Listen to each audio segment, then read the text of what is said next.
1 billion COVID-19 vaccines and a pledge to continue funding development across Africa. But can China avoid criticism over taking advantage of natural resources and saddling developing nations with unsustainable debt? This is Inside Story.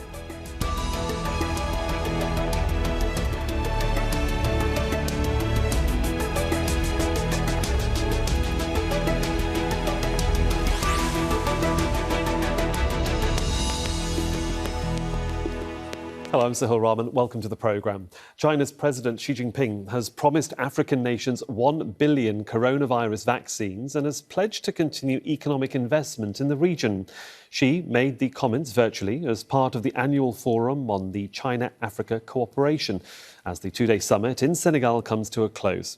China emphasised how crucial the partnership is. China is Africa's largest trading partner with nearly $190 billion in trade. So let's take a closer look at China's long-term investment plans in Africa. Chinese foreign direct investment in the continent was almost $3 billion in 2020, totalling almost $50 billion overall. Almost a third of that investment has gone into the construction and infrastructure development areas. Now that's helped make China Africa's biggest trading partner. It's also given China premier access to much-needed raw materials to fuel its economy. It's the largest importer of copper and cobalt from Africa, most of it extracted by Chinese-financed companies. But this investment has also come with a heavy debt burden. Chinese finance comes with an average 4.2% interest rate, far higher than other international options. Well, let's bring in our guests now. Joining me from Nairobi is Hassan, the Director of Horn International Institute for Strategic Studies. In London, Antony Goldman, he's the head of Promedia Consulting, which advises companies and institutions on business and political risk in Africa.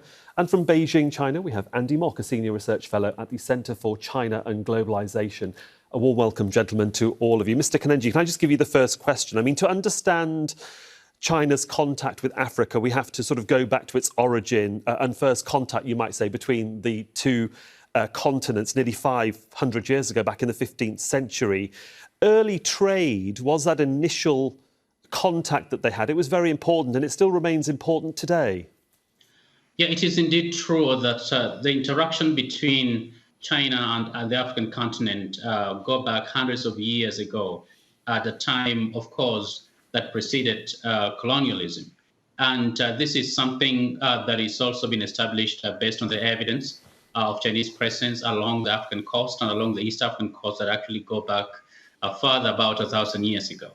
Now, the transactions were significantly modified, of course, in the period following the Second World War, in which, after the coming to power of Mao Zedong, the Communist Party saw it fit to work with a lot of liberation movements on the continent. And they remained very supportive, especially on the left-wing side of African politics for much of the Cold War. And I think that is paying dividends, especially in the post-Cold War period, in which China has sought to entrench those relations further by establishing a more presence in terms of robust economic as well as military posture. Let me bring in Antony Goldman there, because you've very neatly brought me to that post-Second World War period and the Cold War, Andy, that obviously saw China, you might say, come in under the radar, dare I say it, into Africa to deal with those governments that were more left-leaning, more sympathetic. And of course, China itself, and I'm quoting here from Mao Zedong here, where he also described himself and China as being part of the Third World. They recognised and had an affiliation with parts of Africa that was very important in building up that relationship. Yes, I think that as part of that, I think that there were projects that China began to engage with following on from that support for countries in southern Africa. So, for example, building infrastructure railway between Tanzania and Zambia that was seen as a kind of a landmark thing of the 1970s, a landmark achievement in terms of infrastructure. Mostly, I think, in that period of the Cold War, the most visible presence was actually the tensions between China and Taiwan, and that you could go to African capitals and see a competition, if you like, between Taiwanese-built palace or a Chinese-built national stadium. And in a sense, I think there's still an echo of some of that competition even today. China is still anxious that countries in Africa don't look too far to Taiwan for support. But on the whole, I think the tilt since the end of the Cold War has been much more in favour of China building up actual economic ties based less solely around strategy and diplomacy as support for the ever-increasing demands of Chinese industry. Let me bring in Andy Mock there. I know you wanted to come in hearing our two previous speakers there, Andy, and without giving our viewers a full history lesson, which this programme is not, certainly China's influence in the region and on the continent has been long-standing and continues to be, certainly after this conversation or virtual conversation they've had this year. No, indeed, Sohail. So I would just very briefly start with 1949, with the founding of the People's Republic of China, and you quoted Mao Zedong. I think from day one of the establishment of New China, the philosophy has been to treat Africa with a spirit of sincerity, genuine cooperation, and mutual respect. And I think that has been a common thread linking the decades since 1949 to today in terms of understanding the relationship between China and the continent. Would you say, though, that you say that they wanted to try and treat all of those countries with equal respect, but there was also this Cold War between Russia and the United States, or Russia and the West, and they wanted to gain influence in Africa as well. Do you think that China itself at that time was also obviously very mindful of what its position could be or should be in the future if and when the Cold War ended? No, certainly. And the world has changed tremendously since the early 50s. So geopolitically, of course, we've seen the Cold War between the Soviet Union and the United States, and China played an important part of that geostrategically. And from that perspective, I think certainly Africa has been seen as a battleground, maybe even a playground for, of course, colonial powers. And I think today as well, we've seen in the news, I'm sure, all this talk of the United States wanting to contest Chinese influence in Africa. But I think one of the things to point out, too, you touched on, Sohail, is that China has always seen itself as part of the developing world. And I think rightly so. Today, Xi Jinping says that China will never forget that it is a member of the group of developing nations. And if we go back to what Deng Xiaoping said about crossing the river by feeling the stones, I think what China has very clearly enunciated in the last few years is that it has found a way across the river and now is willing to show other people that path, but without imposing any type of ideology, foreign ideology, or any kind of political or economic mechanisms along with that, and letting Africa, other parts of the world, develop on their own terms. OK, Anthony, can I then bring you in? Because obviously China may see itself in whatever terms it wants to, but China is viewed by some, i.e. the US, in terms of its influence across Africa as a bit of a bogeyman. I mean, they need a new enemy, you might say sometimes, this time an economic enemy, and that is China. Yes, I think there's something in that. I mean, I think certainly at the beginning of China's new economic engagement with Africa, maybe 20 or so years ago, perhaps some of that rhetoric about China being a fairer partner, not having a kind of a neo-colonial agenda, that China had its own experience of rapid growth and taking people out of poverty, industrialization, that might have had some currency. I don't think it really does anymore. I don't think anybody in Africa really thinks like that. China is just, another potential source of financing, another potential competitor for projects. And I think I was speaking earlier this week with a senior official in an African country, said that perhaps it might be better if people worried less about what China thought of Africa and more what Africa needed from its partners. And I think that the competition, if you like, between rival powers doesn't do a great deal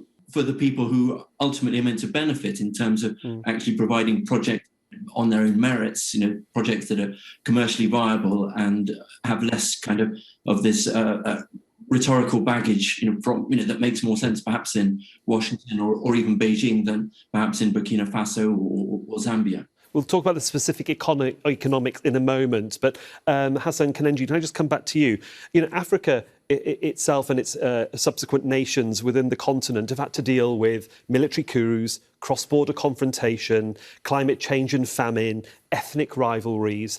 Each country has its own beset problems. How has China, in your opinion, been able to maintain a good relationship with all of those different sorts of regimes and governments when they've had this whole range of problems across the continent? I think China has learned from some of the mistakes that were done by previous powers, especially Europe and partly the United States, in part because it does not choose governments for Africans, and that is very attractive to African leadership, which more often sometimes is not accountable and sometimes they tend to be authoritarian. Secondly, African countries have found the path of Chinese growth relatable, in part because it's a country that is previously being classified as a third world, even though that's a political concept. But increasingly, of course, it's moving into the higher stages of being an advanced economy.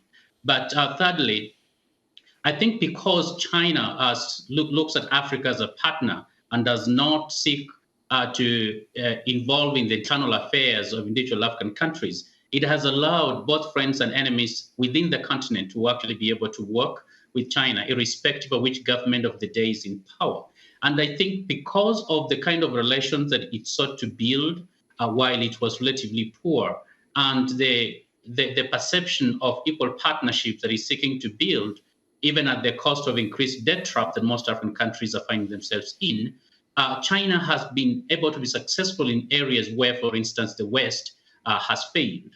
And in part also because it does not have the colonial baggage and is not viewed as negatively as some of the Western metropolis, even though, as I did mention, there is an increasing sense that a number of countries are sinking further into Chinese debt that is going to prove unsustainable in the near future. There is this, Antony Goldman, there is this real debate going on, isn't there, at the moment about Africa's resources, what China wants and what it needs it for in terms of its manufacturing and product base. I mean, when we look at some of the statistics, 6 countries make up 68% of total exports. Angola accounting for a third. Angola, Libya import oil from Gabon. Gabon also imports oil and manganese. The Republic of Congo, a series of reports we've had on Al Jazeera News, and the Democratic Republic of Congo extracts cobalt and copper. I mean, there's a lot of natural resources that China requires, and the balance of payments is lopsided as well. What Africa is able to buy off China is far less than what China, you might say, takes from Africa.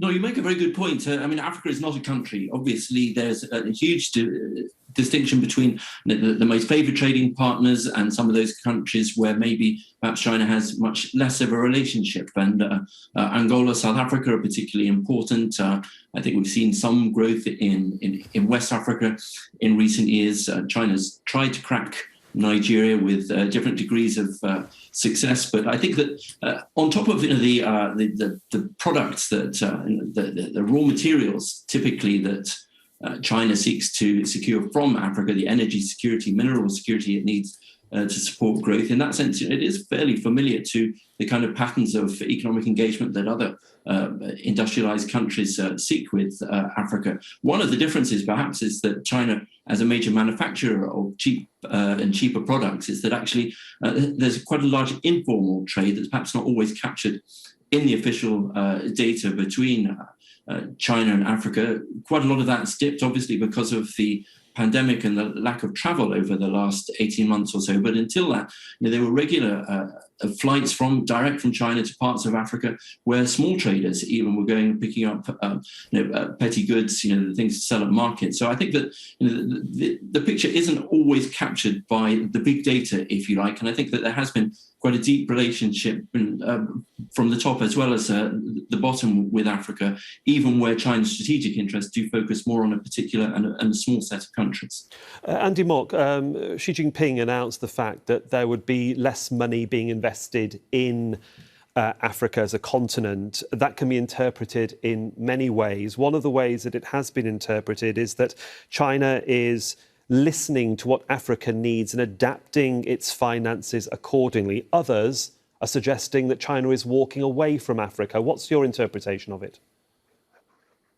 Well, I think the reality is much more complex and nuanced than to portray it in such black and white binary terms. And I want to back up a little bit to what the earlier speaker said about China learning some lessons from the European and perhaps the Americans in dealing with Africa. I would say it's much more profound than that, and that China brings a true sense of empathy in working with the continent, because China has not that long ago struggled with exactly the same issues, high mortality rates, malnutrition, et cetera, et cetera. So I think that it's coming from a very, very different place. And the philosophy, the governing principles are non-interference and respect for each country's systems and choices. So I think that allows it to deal much more effectively with the countries of Africa. Now, that then leads us to the current question, which you just asked. What is China doing now or going forward? I think it's important to recognize that China does not look at Africa as a patron-client relationship. But again, if we think about it as mutual respect, win-win, there will always be adjustments. We look at trade with Africa. It's been about $200 billion a year over the last 5 years or so, but it goes up and down based on exogenous factors as well as domestic market considerations. So I think that the longer-term direction is much, much greater interaction and integration with Africa. But we have to see how that unfolds in terms of investments, trade details, all kinds of other things, technical assistance. I believe China provides about 45% of its foreign aid to Africa. Andy, let me just bring in Mr. Khannenje. You were nodding your head I think, in agreement with some of the points that were being made. But can I also add to whatever you might want to say now, in that Xi Jinping has said that he wants to open green lanes for African agricultural exports. He wants to speed up inspection and quarantine procedures, to increase the scope of products with zero tariff treatment to help achieve a goal, one assumes, of equality, of trade equality. Is that how you see it? That is in part a response to an increasing sentiment of the continent that the balance of payments are heavily in favor of China. And therefore, China is trying to look for ways in which they can appease their African partners. It is important, though, that there's still the increased appeal of China, while economically it's seeking sometimes often to remake some of the African economies in its own image by following its own path. It does not seek to make Africa in its own image in terms of values. And I think those two things are the ones that have connected these two continents. However, I would look at the recent statements by the leader of China as more public diplomacy that is meant to actually appease leaders of the continent and generally the local population that has been complaining about increased Chinese influence in ways that sometimes disadvantages, especially local labor. Antony Goldman, I'll be coming back for this question both to you and to Andy Mock. But Antony, can I just bring in, earlier in the week, we showed on Al Jazeera a report where Chinese mine officials had sanctioned the beating of a local man in the Democratic Republic of Congo for stealing cobalt rock. This was videoed, it was shown widely, we've reported on it. When Andy Mock says that, China's initial thoughts are always about empathy with Africa, being equal with Africa, understanding the needs of Africa, when you see video like this, it undermines that argument, doesn't it, about what China really wants? And this is you might say, the tag that Western media, Western governments grab hold of and say, you see, this is what China is really about. Well, it does. And I think that there may be a difference between policy from headquarters and what actually happens on the ground. And certainly I think that that's not the only instance. Everybody is a cameraman now, and there have been a couple of instances from West Africa as well, similar things where the relations at the coalface, almost literally, do deteriorate quite sharply. I mean, I think that that's probably true with lots of foreign companies, but the idea that China is somehow very distinct and much better in that regard is belied by the reality of events in a lot of places on the ground, including those where it's been captured in the way that you describe. And it's also true that in some of those countries where China has had its most active engagement, it's also become a domestic political issue. In Zambia, there's certain populist mileage that political parties make in making an issue out of Chinese investments and other elements of Chinese policy, because although China was never a colonial power, obviously in Africa there has been quite a lot of immigration from China as part of its growth and of economic ties with Africa. And I think upwards of 1 million people have moved to Africa over the last 20 years from China, and that's concentrated in a few places, and sometimes not always with the most positive results. These are difficult changes to make, and not changes that happen easily or overnight. Andy, can I come in for a brief comment from you on that as well? No, I would absolutely agree. I think it's intellectually dishonest to attribute the actions or the misdeeds of an individual to a government policy. I mean, we all know that those of us that I'm sure all of us have interacted with large organizations, whether governmental or for profit. And one of the big challenges, and especially for Chinese enterprises working in a place far from home with a different language, different culture, different customs, that these are very, very difficult circumstances. And I think it would be surprising if some sort of mistakes or abuses did not happen. We also need to recognize mining is a difficult business as well. So these are unfortunate, and I think that they should not happen in an ideal world. But certainly, as far as I know, there's no policy on the Chinese side to condone these types of actions. Hassan, Khannenje, can I just come back to you now? Of course, Xi Jinping has promised 1 billion doses of the COVID-19 Chinese-made vaccine to the continent. Obviously, a welcome donation, but it comes in the context of the World Health Organization, who promised under COVAX that Africa would be looked after. Yet Western countries did nothing, did very little. We've been reporting it for 18 months. They've done something, but not enough for mutations to appear. China, again, helping out as much as it possibly can. Where do you stand on this? Do you see this as some sort of medical bribery in any shape or form? No, I would say the extension of geopolitics, that are going on, especially between the Russian alliance and the transatlantic alliance. And I think while there was a lot of effort, especially from the previous administration in the United States, to paint China a lot more negatively as a source of COVID-19, it has worked its way into lots of hearts and minds of people, especially in the developing world.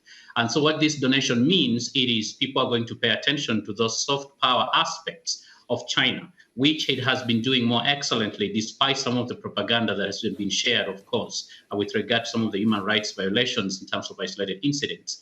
And it's going to, I think, to go a very long way, because the West has largely not been as present, and especially Europe. The United States has been trying, but of course, I think it's grappling with its own issues. And there's a lot of vaccine nationalism that has limited the ability of the West to actually engage Africa in a way that is going to be appreciated in the long term. I'm coming very close to the end of the programme. Andy Mock, can I just come back to you? Soft power, how important is that in terms of Chinese policy? Is it a word that's used? Is it a phrase that's used? And do you see this vaccine donation in that same sort of area? Absolutely. So I think soft power is sometimes referred to in the Chinese context as discourse power. And in a world where we face global challenges and global responses are required, the ability to be heard, taken seriously, have one's views and opinions seen as legitimate is vital. And I think one of the big issues we're seeing here is in places with market-driven economies like the US, they are not able to overcome the structural limitations of for-profit companies wanting to protect their bottom line, whereas China is able to act in the interest of its country and the world. And I think this is an important factor in its increasing discourse power. Well, I'm sure we'll be coming back to this subject in the not too distant future. Sadly there, gentlemen, we have to leave it. Hassan, Khannenje, Antony Goldman and Andy Mark in Nairobi, London and Beijing. Gentlemen, thank you for joining me here. And thank you for watching as well. You can see the programme again anytime by visiting our website at aljazeera.com. For further discussion, go to our Facebook page. That's facebook.com/AJ Inside Story. You can also join the conversation on Twitter. Our handle there is at AJ Inside Story. From me, Sohail Rahman, and the Inside Story team, thanks for your time and your company.